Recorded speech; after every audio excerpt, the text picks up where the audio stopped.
Hello, dear students. Welcome back. This is Dr. Govind Saraswat, Assistant Professor in English from Government College, Degana. Dear students, in this video, we are going to talk about James Thomson's Nietzsche poem, Autumn. In the previous lecture on winter, I have already introduced you with the poet James Thomson. So, if you want to know more about James Thomson, I request you to watch the concerned video on winter in my playlist.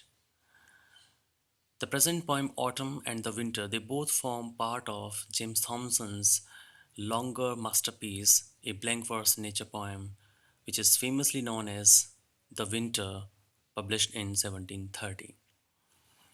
Before I explain this poem, I would like to tell you about the overall structure of this poem. This poem Winter can be seen in three parts. In the first part, James Thomson describes the changing scenes during the time of sunset on an autumn evening. In the second, he describes the beauty of the moon, and in the last or the third part, he talks about the beauty of the earth when the full moon is shining in the sky during night time. Let's begin with the first part. James Thomson writes here that the western sun withdraws the shortened day and humid evening, gliding over the sky in her chill progress to the ground, condensed the vapors through. This is the beauty of evening, and everyone can imagine, or everyone can have that kind of experience in his life when he's sitting out there during an autumn evening. James Thompson has just voiced that experience in this poem. He shows us the western horizon where the sun is slowly going down. The days during this autumn season are generally short, the evenings are full of humidity, and the effect of winter is slowly gliding over the sky in her chill progress to the ground, condense the vapor throws. Here, in gliding over the sky, the line suggests that neither the sun has gone down nor the full moon has risen up in its orbit. It is that time of the evening, and the to the ground condense the vapors throws means that the condensed weather or vapors, they slowly gather over the ground. It becomes foggy everywhere. And he says, where the creeping waters ooze, where marshes stagnate, where rivers wind. So ooze का मतलब होता है रिसना. Creeping का मतलब जो बिल्कुल एकदम चुपके से नीचे से होके जब कोई चीज़ आती है, जैसे अगर मैं कहूँ कि the light is creeping through the curtains, तो उसमें से कर्टेंस मतलब पर्दों में से वो लाइट होकर आ रही है, तो वाटर जहाँ से ऊज होके आ रहा है, जहाँ पे मार्स मीन्स दल दल स्टैगनेट, जो जम जाता है कहीं पे, where the marsh stagnate, where the rivers wind, जहाँ नदियाँ मुड़ती है वहाँ पे क्या, where the where cluster the rolling fogs and that swim along the dusky mantle lawn. So the rolling fog is uh, getting there clustered, and that fog is swimming along, it is moving along the lawn, which is covered in complete darkness. So this is the beauty of evening in an autumn season. In the next part, James Thomson, he picturizes the beauty of the moon. While all that was happening in the evening, he says that the moon, meanwhile, the moon, full orbed and breaking through the scattered clouds, shows her broad visage in the crimsoned east. While all that was happening, during that time, the moon breaks through the scattered clouds. The clouds are scattered in the sky, and from there, the moon breaks through and it shows herself completely in her broad visage means broad मतलब पूरा यहाँ पे चेहरा हो जाएगा in the crimsoned east. The eastern horizon has acquired a crimson hue, and from there we can see the full moon.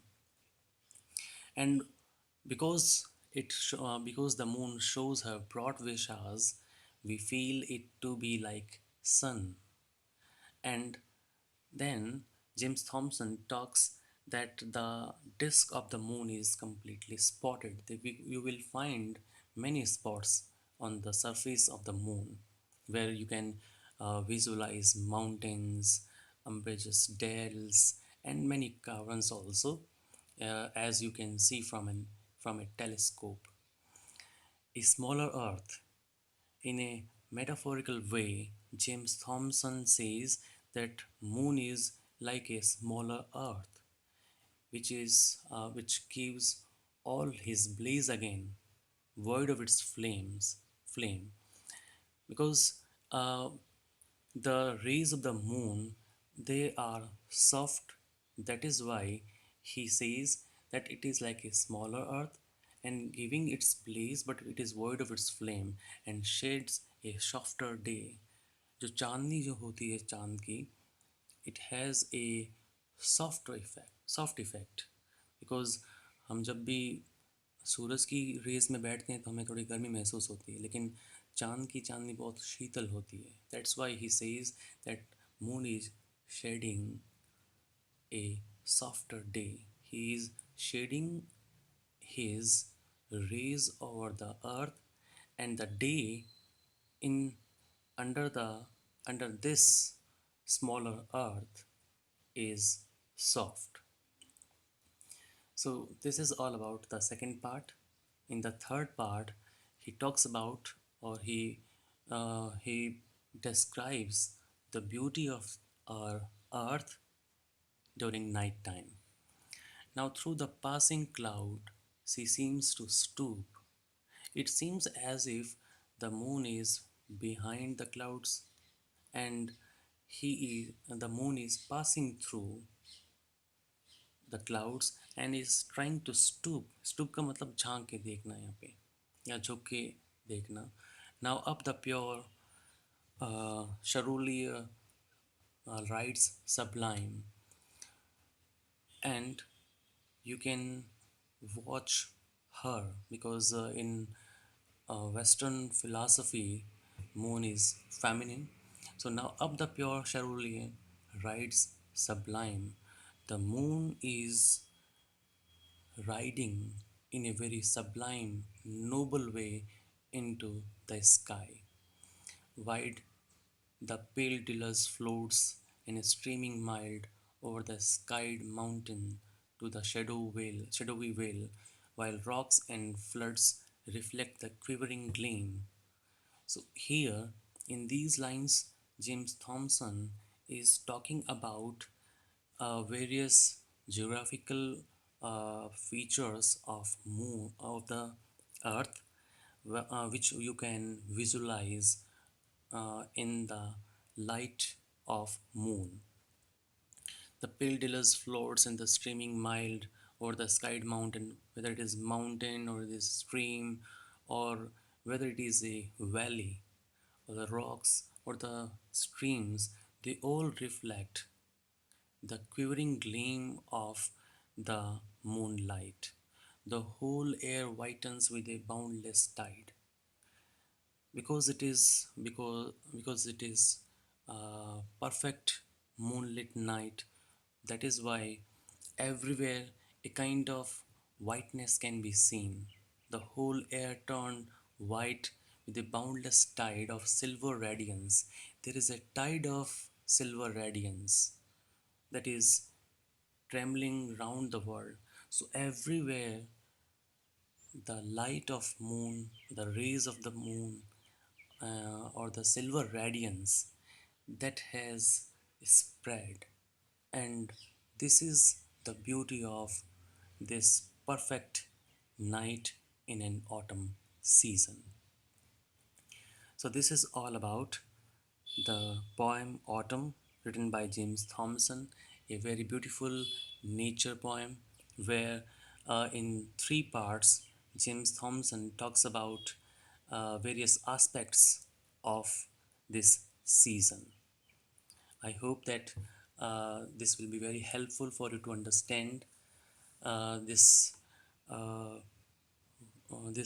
attempt of James Thomson, where he's for the first time after a long period of void describes the beauty of nature, because the neoclassical school of poets, they had other subject matters for their poems.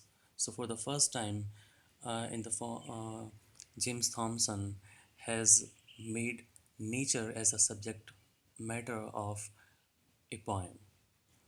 Thank you.